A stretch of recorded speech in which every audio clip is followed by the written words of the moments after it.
Negotiations between Israel and Hamas for a potential ceasefire and hostage release are reportedly in their final stages. So joining me now is the former CIA Director General David Petraeus. First, thank you for your service to the country, and also thanks for joining us here today.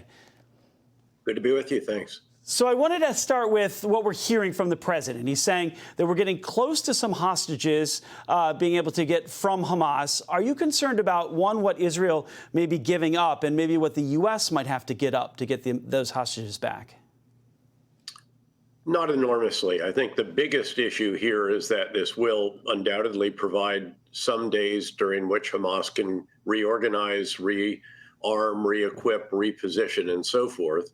But I think that's probably worth the price of getting some 50 or so hostages, perhaps 10 or so a day throughout this period. And at the end of that period, Israel will resume the offensive against Hamas, which Hamas has to be feeling on the ropes to a degree. And when you're on the ropes, what you need is a pause, a breather. And I think that's what they're trying to achieve. And obviously to get back 3 for 1, although, again, I'll leave it to the Israelis to assess how valuable, if you will, these different individuals will be who are released to Hamas in return for the hostages that are returned to Israel and potentially to the U.S. and other countries. Now, with a longer pause, there could be some intelligence that you get, right? Because you can see where their troops are going, where Hamas is scurrying from, where they're going to, right? There can be something learned from that also. Could be, but one of the agreement elements apparently is that Israel will not fly drones over Gaza for some 6 hours per day. One would assume that that's the period during which these hostages will be brought up from the tunnels or wherever it is that they're being held, and then through the mechanics of the actual release and exchange for those that Israel's releasing in turn to Hamas. Isn't this negotiating with terrorists? What are your thoughts on that? Every administration has negotiated with terrorists, even sometimes when we say that we don't. Every administration has talked with the enemy.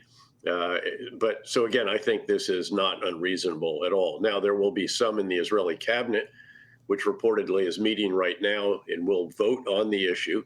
There are some who have said that they will oppose this, but I think by and large, the pressure on that administration, as well as on the U.S. administration, is very substantial in terms of getting the hostages released, or at least as many as they can in this particular episode. Right.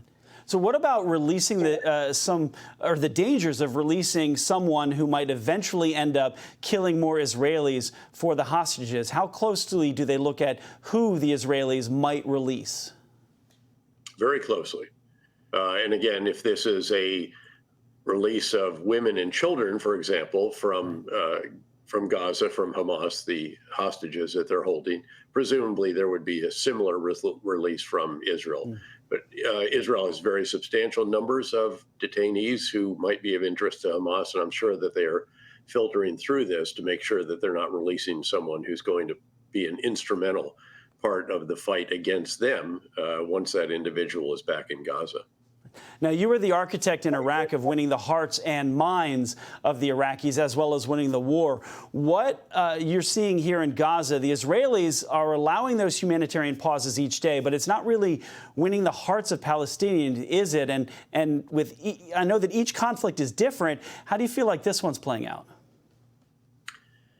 Well, I think it is actually important. Hearts and minds do matter in any endeavor, but especially in this particular context, in this strategic setting. And I think there has to be enormous concern about civilian loss of life, about damage to infrastructure and so forth. And I think it would be wise to lay out a vision for the Palestinian people in Gaza after Hamas is gone. We tried to do that. We did establish that. When it was that we were trying to destroy al-Qaeda in Iraq in places like Ramadi, Fallujah, Mosul, and so forth. And indeed, we were able to get the people at least not to oppose us, if not in some cases even to help us. But then you have to show as quickly as you can that life is going to be better. And I think that rebuilding some of these areas, perhaps even keeping some of the hospitals open, but under control, secure. By the way, we secured hospitals. Yeah. In fact, the very first objective we had in the final effort to clear Fallujah of al-Qaeda in Iraq was the hospital. We wanted to control it, to make sure that it was there for the civilians that inevitably were going to be wounded, but also to make sure it was not a source of disinformation. So again, showing what the future can be like after Hamas is gone could start, and I believe should start, in the areas that Israel has actually cleared. And you can allow people back in, but you have to absolutely have to control the access and egress and the security of those areas. Yeah, General Petraeus, I want to switch gears quickly, though. I want to get this in. The attacks we're seeing by Iranian proxies on our U.S. troops in Syria and Iraq, they're now at 65 attacks, and the U.S. has hit back 4 times. So a proxy also has attacked hijacked a ship near the Suez Canal. What should the response be to get these proxies to stop this behavior? Well, this is a delicate issue because, of course, what the U.S. wants to do is to reduce the incidence of this while certainly protecting our forces. So we're taking a number of steps. One is to actually improve the counter drone, counter rocket, and other defenses that we have to make sure that we limit to the greatest extent possible injury to our soldiers. And then also we retaliate in a measured way without upsetting what is quite a delicate balance in Iraq between the Iranian-supported Shia militia, the government of Iraq, which has requested publicly that our forces stay to help them keep an eye on al-Qaeda in Iraq, which of course has now become the Islamic State, in which we helped to defeat and to destroy the caliphate when it was established in northern Iraq and northeastern Syria. And again, there's an issue in Syria with this as well. So that all of this is part of this.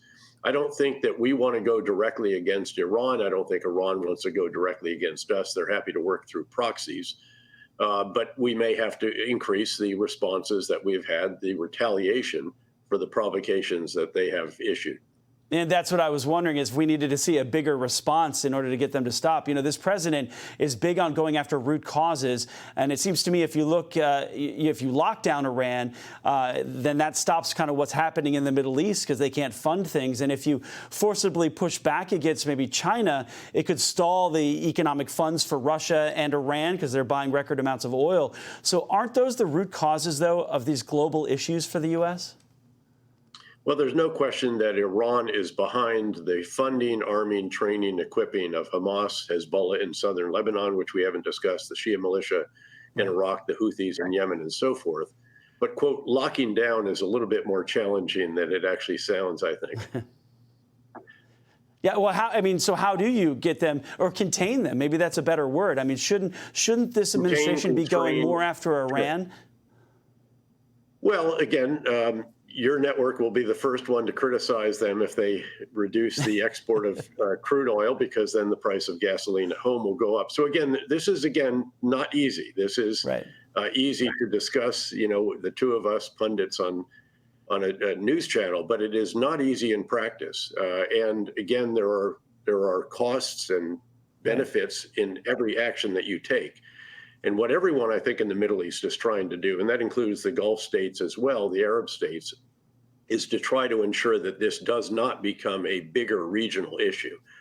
You see, for example, from southern Lebanon, Hezbollah is carrying out a dozen or so attacks per day into Israel. Israel is responding in kind. But they don't want to see another resumption of the war of 2006.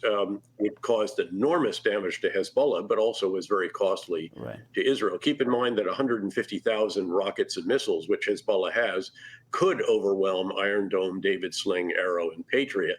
And they'll get an enormous retaliation if they do that. And so Israel is obviously trying to deter that. So again, they're trying to constrain, to contain, to limit what is going on. And that's the same thing that we're generally trying to do in the region, having increased our capability at sea and on the ground. Yeah, General Petraeus, we're out of time. I really appreciate it. Great discussion. Thank you for joining us. Please come back and do this again. It was an excellent discussion. I appreciate it. Thank you. Good to be with you, as always. And thank you for your service.